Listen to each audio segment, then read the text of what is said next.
it's all cliffhanger endings from here on out. So, last night was even a soft landing, and that was the reveal of Waverly telling Wynonna she may not be an Earp. I love that stuff. You know, I was really influenced by Lost. I just think it's really fun. We have so much pleasure with our fandom, live tweeting together. It's very interactive. I like the yells and the screams. I think it's unusual to have an entertainment experience like that now for this younger generation. I'm only 22, but for those of you who are older. But really, right, that's what makes it fun. I think, like, it's a comic book. It comes from a comic book. I want it to feel like a comic book where you can't wait to get to the next panel, and then when you get to the end, you can't wait to rush out and buy the next issue. So, as long as it's earned, yes. We used up a lot of story this year. It's going to be fun. What are you thinking in terms of how to move forward with a child? Like a child that stays a child, a demon child, right. Or a time jump? I'm thinking a lot of things. I'm thinking that as crazy a genre show as our genre show is, we take a lot of pride in keeping the characters grounded and making their decisions consistent with who they are as characters. I also think the reality is it's an incredibly dangerous situation for a child. I think also we've encountered a lot of demons, so whether it's a human baby is up for grabs. I just want all the decisions made forward to make everybody feel something. That's all I'm going to say about that.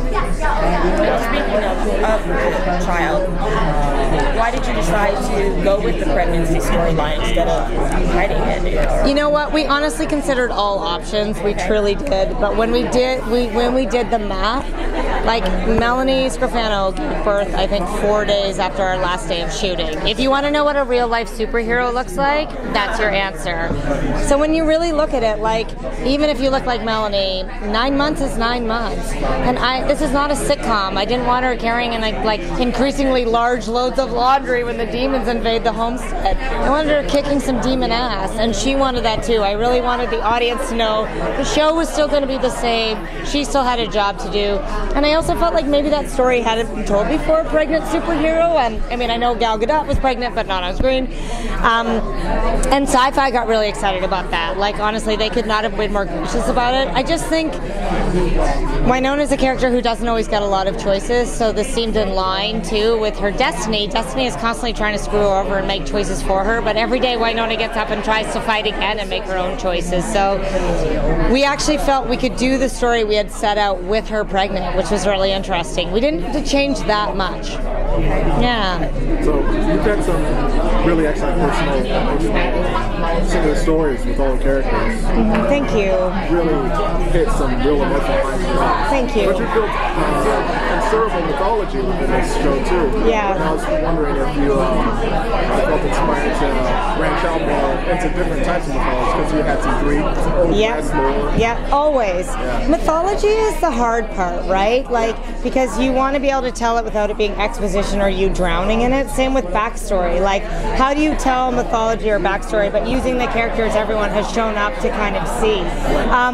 Everything comes back to the Earp curse. That's what I'll say. We know the rules of the curse, and early on I did lay out a lot of the story of the Earp curse, so I feel like we have enough to kind of parcel it out for years. But certainly when you talk to Bo, the tradition of the comic book is they encountered all sorts of mythology. They fought mummies, and like there's an amazing Aztec warrior princess character called Valdez in the comic who's like this badass. So I feel like our show certainly could support that. But it is a Western, and I'm interested in that kind of world, I would say. So, North American mythology. How about that? Yeah. So, you weren't here for the silly question last year. If you had to throw some cold spaghetti at any one cast member, who would you throw it at? Like, just for fun.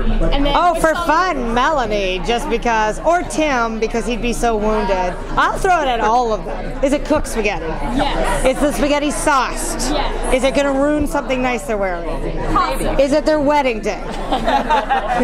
Did their dog just die? These are the writing room questions. I need to know. I can't just commit. And then if you had to do karaoke, like with any of the cast characters, what song would you sing? Character or cast? Oh. Not Dominique, because she can sing too good, and I'd be like, I'm just going to sit over here and beatbox.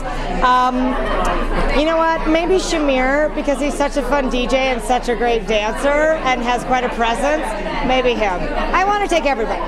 Now, on Lost Girl, the love triangle was very dominant to a lot of the seasons. Are we heading in that direction with Dolls and Doc and Wynonna, or are you concerned about maybe changing that up? I just don't want it to be a traditional love triangle. I think it was instrumental with Lost Girl, and like that was great. I think I'm done that story before, so I'm a little more interested in things that are complicated. I really like that these characters, although they're complete fuck-ups, are grown-ups. Do you know what I mean? I think they all like each other, which makes it a little bit less of a straight line. I think they're not all straight, speaking of straight lines. So no, I don't think it's a traditional love triangle at all. And I'm not that interested in shipping wars, certainly with the boys. I just feel it's been done. So you can ship whoever you want, though. That's fine. And you can ship the boys together. That's fine. But Talking about all the bromance with the I know, right? But that almost makes it more heartbreaking too, because they don't hate each other now, and it's almost more difficult. So it's like I like angst or something. Yeah. So how's it been with all the new cast members and Amazing. characters? What was your favorite moment to write for them? I love all of them. I think one of my favorite things that happened, she's not at the con, but Danny Kind, who plays Mercedes, was really fun because such a trooper. Because the truth is, don't tell anyone I said this, but I didn't totally know where we were going with her character and with the widows. I kind of did, but she signed up to play one character, and then she's like, okay, so what now? I'm in like Victorian garb and my face has been stolen, and I was like, just go with it. So just her commitment every episode to kind of embracing it and getting to play something so different than what she thought she was going to play was really joyous. But also falling in love with Tamara and Varun. Like, I think we had different fates for them in mind, but just seeing what they could do and seeing their chemistry with certain cast members, I really like tweaking it. You know, I always say you really have to have a plan or you'll die, but you need to see what you're getting too. You can't be immune to the fact that like this couple you wanted to pair up don't have any chemistry. You have to be brave and be like, that's not going to work. We need to do this. So I loved seeing it evolve, and they've just fit right in. I quite honestly, I know we're such a love and it is so boring, but we really do love each other on set. So we have a no jerks rule with my casting director. Like, I'm honestly like, bring me a B+ actor versus an A+ actor who's a jerk. So I think you got those ideas. I think so. Oh, it's all going to go downhill if we get another season. Ego's through the roof. When are we gonna know?